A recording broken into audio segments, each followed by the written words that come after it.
ఈరోజు రెండు ముఖ్యమైన శుభవార్తలు ఆంధ్రప్రదేశ్ రాష్ట్రానికి.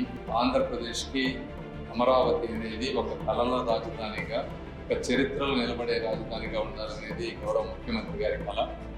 అందులో భాగంగా ఈ సెంట్రల్ సెక్రటేరియట్ ఏవైతే బిల్డింగ్స్ ఉన్నాయో ఇవన్నీ 2018 నుంచి రాష్ట్ర ప్రభుత్వం అప్లై చేసినటువంటి పరిస్థితి.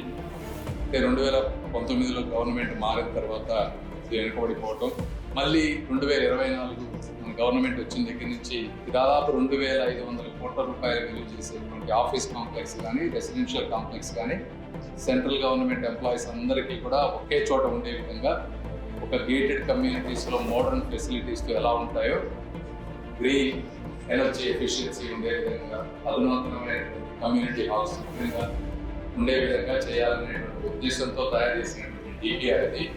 అంటే ఇందులో రెండు ఉన్నాయి.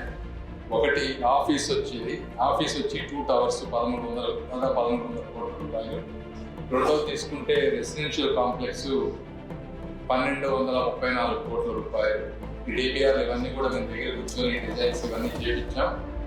సో ఈ డిజైన్స్ కూడా చాలా అద్భుతంగా మోడర్న్గా ఉన్నాయి. ఈరోజు క్యాబినెట్ ద్వారా గౌరవ ప్రధాని గారు ఆమోదం చేశారు.